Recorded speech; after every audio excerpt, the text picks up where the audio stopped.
Hello বন্ধুরা, আমি সুস্মিতা। নতুন আরও একটা ব্লগ ভিডিওতে সবাইকে স্বাগত জানাই। নতুন আরও একটা দিন তোমাদের সাথে শুরু করলাম। কে কোথা থেকে ভিডিওটা দেখছো এবং কেমন আছো অবশ্যই কিন্তু কমেন্ট করে জানিও। তো আজকের দিনটা একটু অন্য রকমভাবে শুরু করা হয়েছে, একদমই বাড়ি থেকে নয়। আমি আর খুশবুদি দুজনে মিলে সকালবেলা বেরিয়ে পড়েছিলাম বাজার করতে। যদিও এই বাজারটাতে আমরা প্রায় ওই ৮টা সাড়ে ৮টা মতন যাই। এটা সকালবেলার পাইকারি বাজার বসে, কিন্তু আমাদের ওখানকার মতন ৩টে সাড়ে ৩টে ৪টের সময় না। এরা বসে হচ্ছে 7:30 8টার পরে। মানে আমরা যখন 7:30টার সময় গেছি তখন বাজারের ওই অবস্থা। যখন আমরা ওখান থেকে মোটামুটি 8টা 15 20 যখন বেরিয়ে আসছি তখন দেখছি বাজার তখন ভালোভাবে আর কি বসেছে। যাই হোক, পাইকারি বাজার ঘুরে মাছ নিয়ে এই যে আজকে রবিবার, মানে তোমাদের সাথে যে ব্লগটা শেয়ার করছি এটা রবিবারের ব্লগ। তো রবিবার ওই যে হাট বসে তার পাশেই আর কি মাছ বাজার।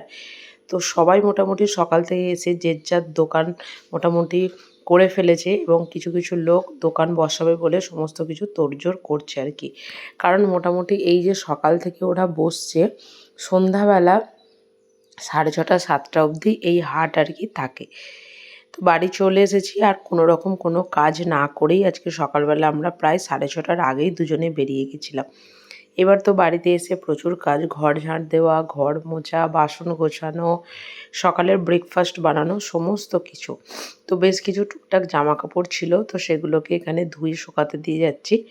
কারণ রোদ হালকা হালকা উঠেছে, যতটা শোকায় শোকাবে আর তারপর বাকিটা হচ্ছে ঘরের মধ্যে দিয়ে দেবো। যদিও সেই জিনিসটা খুব একটা পছন্দের নয়, তবুও কিছু করার নেই। বর্ষার দিনে আমাদের সব কিছুটাকেই আর কি অ্যাডজাস্ট করতে হয় বললেই চলে আর কি। তো জামা কাপড় এখানে শোকাতে দেওয়া হয়ে গেছে। আর আজকে সকালবেলার ব্রেকফাস্টে আমাদের খাওয়া হয়েছিল লুচি। তো সেটা ওপরে ও লুচি বানিয়েছিল আর কাবলি চানা আমি বানিয়েছিলাম, তো সেটার ব্লগ আমি করিনি।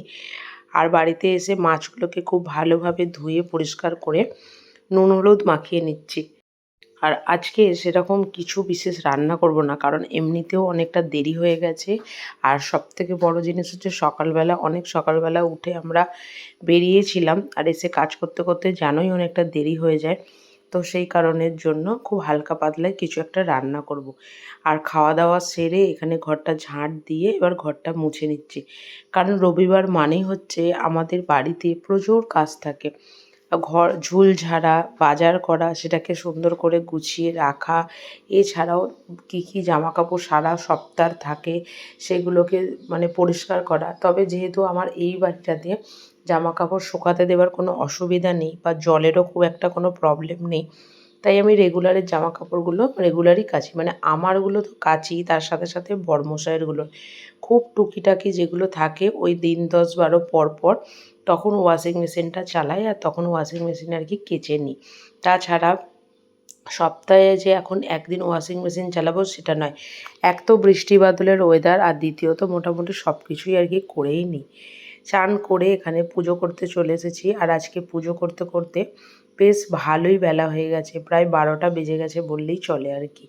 আর নীলকণ্ঠ ফুলগুলো তো এখন মানে খুব সুন্দর ফুটছে।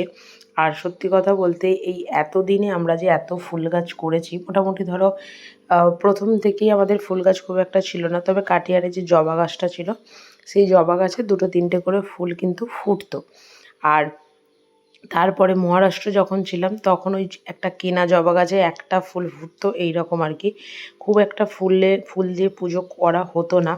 তবে এখানে এসে যেহেতু মাটিতে যেহেতু সবাই জানো যে গাছ খুব ভালো হয় আর কি, তো সেই হিসাবে আমাদের ফুল গাছ বসানোটা কিন্তু এবারে সার্থক। প্রচুর কিন্তু ফুল হচ্ছে। আর জবা গাছও বসিয়েছি, জানি না জবা গাছে কবে ফুল হবে, তবে ফুল হলে অবশ্যই তোমাদের সাথে শেয়ার করব। তবে নীলকণ্ঠ গাছটা মানে বাড়িতে কাকিমার বাড়ি থেকে নিয়ে এসেছিলাম, তবে নীলকণ্ঠ ফুল গাছটাতেও কিন্তু বেশ ভালো ফুল হচ্ছে আর কি। তো যাই হোক, দুপুরবেলা ওই যে বললাম হালকা পাতলা কিছু করব, অনেকটা দেরিও হয়ে গেছে। তো এখানে আলু সেদ্ধ ভাত করেছি, তার সাথে মাছ ভাজা, তেল লঙ্কা, আর আজকে ছিল হচ্ছে একটু টক দই, যেটা ফ্রিজেই ছিল আর এক্সপায়ার হয়ে যাবে, আজকের পর আর খাওয়াও যাবে না। তো সেই কারণের জন্য। তো চলো আজকের ব্লগটা এখানেই শেষ করছি। যদি কিছু ভালো লেগে থাকে একটা লাইক করো, শেয়ার করো, চ্যানেলটি সাবস্ক্রাইব করে পাশে থেকো। দেখা হবে নতুন আরও একটা ব্লগ ভিডিওতে, নতুন আরও একটা দিনের সময়। খুব তাড়াতাড়ি। সুস্থ থাকবে, ভালো থাকবে। টাটা।